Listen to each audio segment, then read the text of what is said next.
नमस्कार दोस्तों, मैं राहुल सिंह राजा बस स्वागत करता हूं आपका मेरे यूट्यूब चैनल पर। दोस्तों, जैसे कि हम एसएससी जीडी 2024 के मैथ के प्रीवियस ईयर क्वेश्चन कर रहे थे, तो आइए स्टार्ट करते हैं पहले क्वेश्चन के साथ।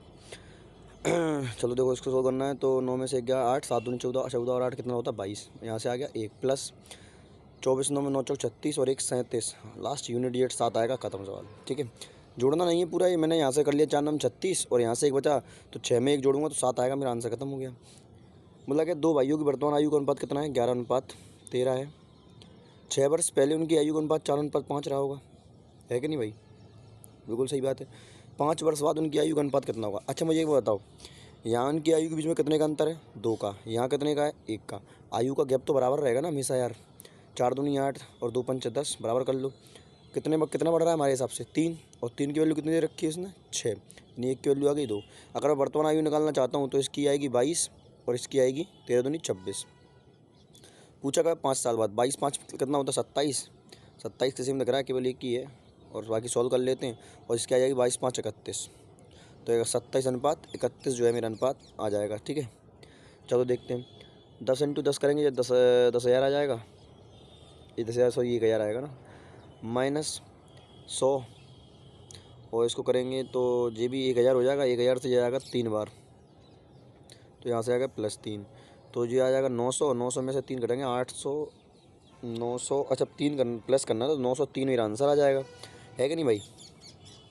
अब देखो, लगा पी का पी परसेंट 729 है, तो पी का मान बताओ। पी का जो पी परसेंट है, पी परसेंट हटा के नीचे 100 बराबर कितना है? 729। सॉरी, ये पी नहीं है, तो यहाँ से पी मल्टीप्लाई पी करेंगे तो ये आएगा पी²। यहाँ से करेंगे 729 मल्टीप्लाई 10 100। यहाँ से स्क्वायर हटाएंगे तो आप जानते हैं रूट लगेगा। 729 गुणा 100। 729 किसका होता है? 27 का। और 100 किसका होता है? 10 का। आ जाएगा 270। मल्टीप्लाई नहीं किया क्योंकि मुझे साफ साफ स्क्वायर दिख रहा था इसलिए। ठीक है, अगर नहीं दिखता तो मैं मल्टीप्लाई करता तो शायद मेरा आंसर कुछ और होता। ठीक है, जी और एच का अनुपात जे है, तो जी देखो, जी तो आएगा आपका 3। जी कितना आएगा? 3। 3 कहीं ऑप्शन में, 2 जगह ऑप्शन में। और ये 7 3 10, 3:10 मेरा आंसर आ गया। अगला क्वेश्चन देखूँगा।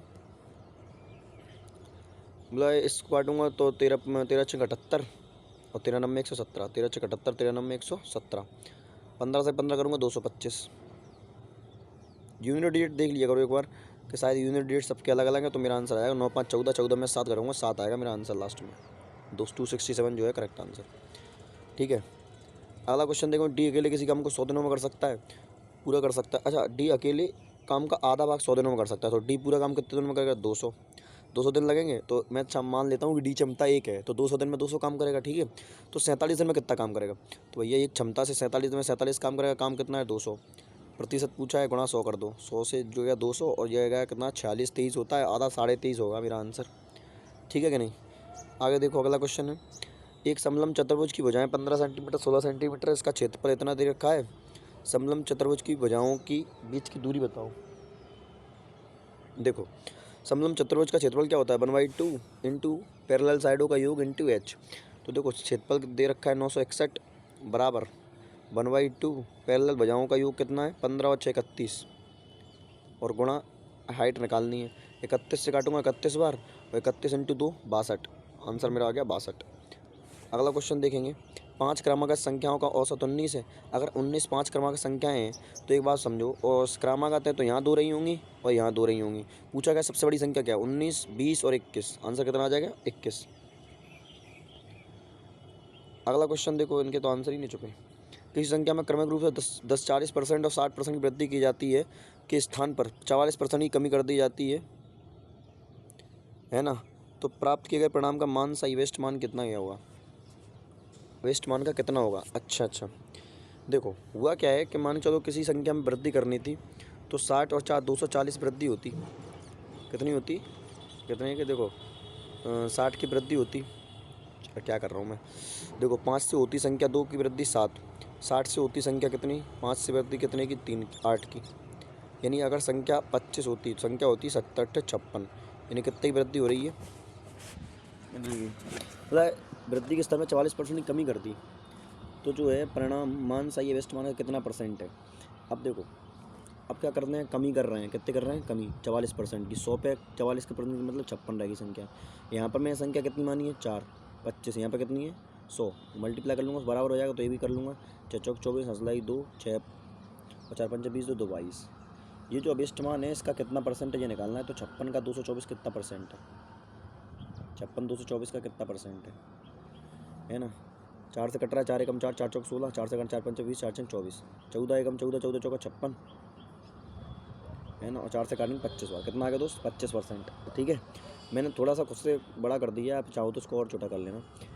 इसको काटेंगे तो 17 बार 17 पंचे 85 होता है, 1700 जाएगा, माइनस 24 पंचे 120।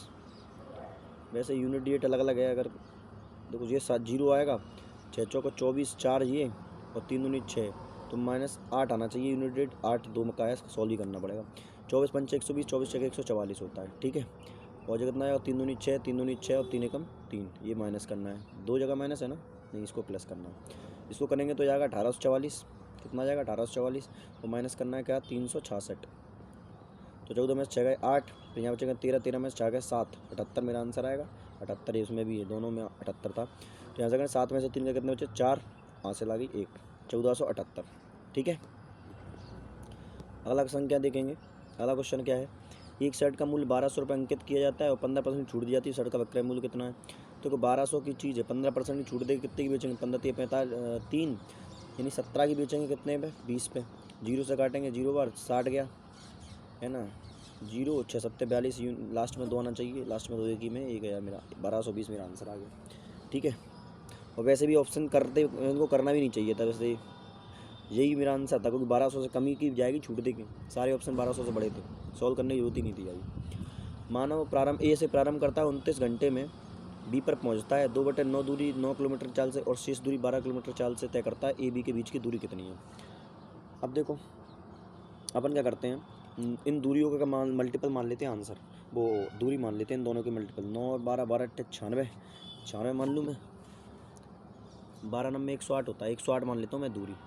अब 108 दूरी का जो है कितनी 2/9, ये चलता है 9 किलोमीटर की चाल से। ठीक है, तो काटें, देखो कट रहा है क्या, 2/9 चलना है ना, तो 9 से काटेंगे, 9 एकम 9, 9 दूनी 18।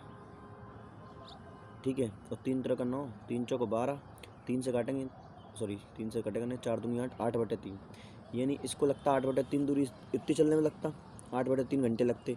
और बाकी कितनी बची, इस 108 का 108 का कितना बचा, 2/9 चल सकते हो, तो 7/9 बची होगी, तो इसे चलना है 12 से, तो 3 चौको 12 और 4 दूनी 8 और 4 सत्ते 28, तो कट रहा है क्या, और तो कुछ कट नहीं रहा भाई, लग रहा है बड़ा कर दिया अपन ने फालतू में। 7/9, 4 तिया 12 होता है, सॉरी 4 तिया 12, 4 दूनी 8, 4 सत्ते 28 और 3 में 27, 9 से 9 गया 7 घंटे, तो ये आ गया 9, 7 घंटे यहाँ लग जाएंगे।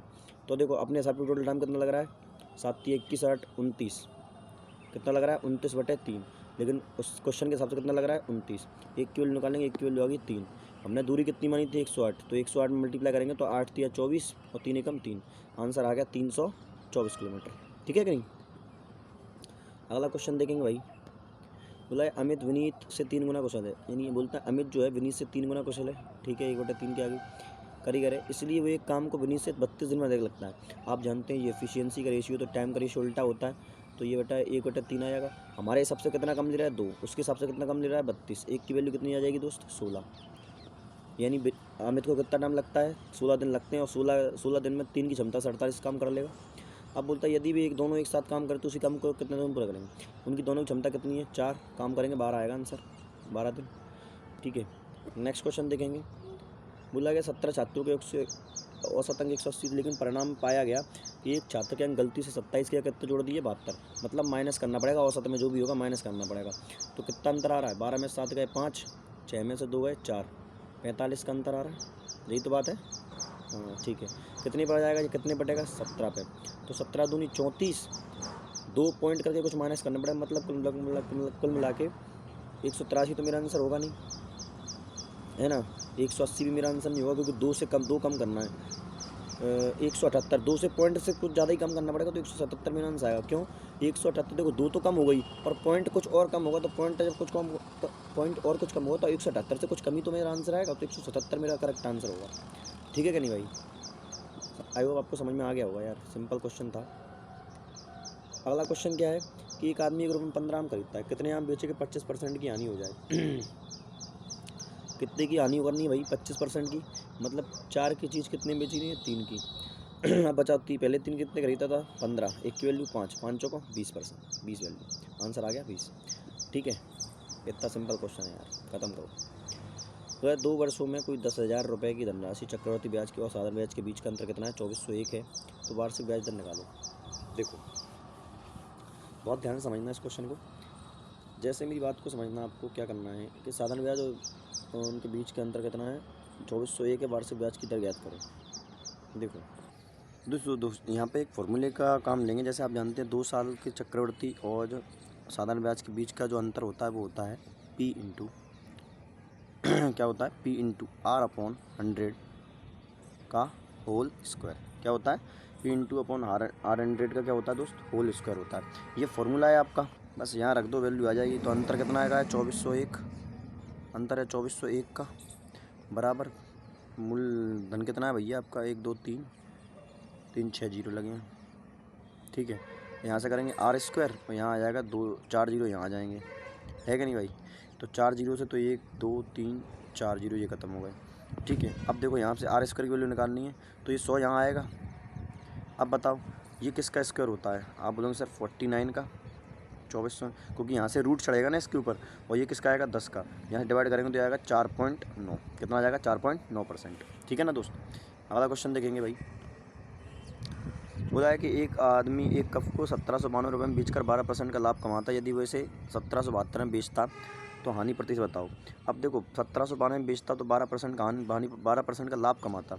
लाभ मतलब होता है 4/3 28 की वैल्यू, यानी 1792 ये दे रखी है 28 की वैल्यू, कितने की? 28 की। अब गुणा निकाल लो 25, तो ये आ जाएगा CP, और इसका रेशियो निकाल लो 1472 से। ठीक है ना, क्योंकि हानि होनी है। तो 4 7 28, 4 से काटूंगा 4 चौको 16, 1 बचेंगे, कितना हो गया? 19, 4 चौको 16, 3 बचे 4 8 32। ठीक है, 7 से काटूंगा, 7 से कट रहा है, 7 6 42, 7 चौक 28 कट रहा है। 8 से देखो 8 5 40 कट रहा है, 8 8 64 होता है भाई। 8 8 एकम 8, कितना बचा? 6 8 8 64, कितने बचे? 3 8 चौक 32। ठीक, ऊपर बच गया 8 इंटू 25, यही बचा 25 8 कितना होता है? 200, ये बचा 184। कितने की हानि हो रही है? 14 की। कितने पर? 200 पर, गुणा 100। ठीक है, 100 से 2 7% मेरा आंसर आना चाहिए यार। 7% तो आंसर ही नहीं है। और कुछ बच रहा था क्या? 25 8 200, 184। 8 एकम 8, कितना बचा था यहाँ से? 67 8 8 64। ठीक है, फिर 8 16 8 24 8 चौक 32, सही तो जा रहा था यार। 16 की हानि है, सॉरी 16 की है। 16 नहीं 8%, कितना आ जाएगा? 16 से 8% होगा। क्या कर रहे हैं यार, फालतू में टाइम बढ़ गया आजकल। किसी धनराशि पर साधारण ब्याज उस धनराशि का 81/100 है। वर्षों की संख्या ब्याज दर के बराबर है। वार्षिक ब्याज दर निकालो। मान लेते हैं ब्याज 81 है, तो राशि कितना रहा होगा? 100, और वर्षों की संख्या और ब्याज की संख्या बराबर है ना? वर्षों की संख्या, तो x इंटू एक्स करेंगे तो एक्स स्क्वायर आ जाएगा, एक्स स्क्वायर, और नीचे आ जाएगा 100। एक्स से एक्स गया, एक्स की वैल्यू निकालेंगे तो यहाँ से आएगी 9%। कितनी आ जाएगी? 9%। लास्ट क्वेश्चन देखेंगे। बोला गया अंकित मूल्य के 3/10 पर घड़ी बेचने पर 16% की हानि होती है। घड़ी पर अंकित मूल्य और क्रय मूल्य का अनुपात क्या होगा? अब देखो, मान चलो कि अंकित मूल्य 10 था, तो 3 में बेची होगी, क्योंकि 3 कम नहीं बेचा, 3 में बेची है। बोला कि 16% की हानि होती है। ये बताओ 16% की हानि मतलब क्या होता है कि भैया 4 चौको 16 25, 25 पर 4 की हानि मतलब 21 की बेची होगी भाई। अगर CP 25 रहा होगा तो कितनी की बेची होगी? 21 की। अब देखो यहाँ CP 3 है, यहाँ 21 से बराबर कर लूँ, तो यहाँ 3 से मल्टीप्लाई कर लूँ, 7 से करना पड़ेगा, तो आएगा 7 21, ये आ जाएगा 70, और ये आ जाएगा 25।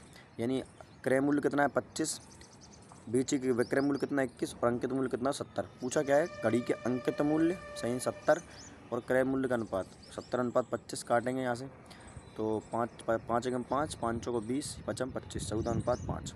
ये आ गया मेरा आंसर 14/5। ठीक है दोस्त, तो ये थी आज की क्लास। आई होप आप सभी को पसंद आई हो, है ना? कोई भी कमी आपको दिखाई दे तो प्लीज़ कमेंट करें। मिलते हैं अगली क्लास में, तब तक के लिए धन्यवाद।